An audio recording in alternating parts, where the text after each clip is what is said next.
আসসালামু আলাইকুম। আজকে আমরা কথা বলবো পিত্তথলির পাথর বা গলস্টোন নিয়ে। সারা বিশ্বব্যাপী এটা একটা কমন সমস্যা। দেখা যাচ্ছে যে বেশিরভাগ 10 to 15% মানুষের ক্ষেত্রে সারা জীবনে এই পাথর হওয়ার সম্ভাবনা থাকে। 3 ধরনের পাথর আছে, তবে 80% ক্ষেত্রে সাধারণত কোলেস্টেরল পাথর অথবা মিক্সড স্টোন গুলো বেশি হয়। এখন প্রশ্ন আসে কাদের বেশি হয়। কমন প্রচলিত একটা কথা আছে, ফিমেল, ফর্টি, ফেয়ার, ফার্টাইল এদের সাধারণত বেশি হয়। তবে কিছু কিছু যাদের ব্লাড ডিসঅর্ডার থাকে তাদের পিত্তথলির পাথর হতে পারে।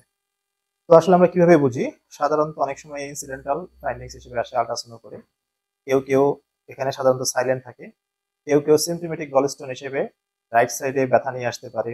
কারো ক্ষেত্রে বমি বমি ভাব হতে পারে, কারো কারো ক্ষেত্রে চর্বি খেলে ইনটলারেন্স হতে পারে।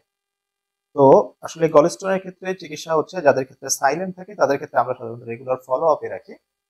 6 মাস থেকে 1 বছর পর পর তারা আল্ট্রাসাউন্ড করবে। কিন্তু যদি দেখা যায় যে আল্ট্রাসোনোগ্রামে স্টোনের সাইজ মোর দেন 3 সেন্টিমিটার অথবা অ্যাসোসিয়েটেড পিত্ত নালীতেও পাথর আছে অথবা তার সাথে পলিপ আছে যার সাইজ মোর দেন 1 সেন্টিমিটার, সেক্ষেত্রে আমরা প্রোফাইলেকটিক কোলেসিস্টেক্টমি করে থাকি।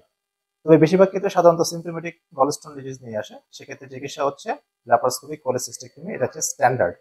তবে 1 to 2% ক্ষেত্রে কেটে করা লাগতে পারে, যেগুলোকে আমরা বলি ওপেন কোলেসিস্টেক্টমি। সাধারণত ব্যথা শুরু হওয়ার 5 থেকে 7 দিনের ভিতরে ল্যাপারোস্কোপিক কোলেসিস্টেক্টমি করাটা আইডিয়াল।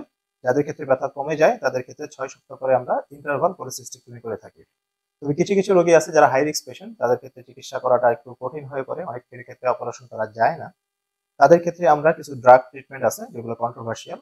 তার মধ্যে উল্লেখযোগ্য হচ্ছে আরসোডিঅক্সিকুলিক অ্যাসিড, কিছু কিছু ক্ষেত্রে লেভাডক্স নামে পরিচিত, কারো কারো ক্ষেত্রে এটা দেওয়া হয়ে থাকে। তবে সিমপ্টমেটিক গলস্টোন থেকে নানা ধরনের কমপ্লিকেশন হতে পারে। ভালো একজন সার্জনকে দেখে অপারেশন করে নেওয়াটাই আসলে সবচেয়ে বুদ্ধিমানের কাজ।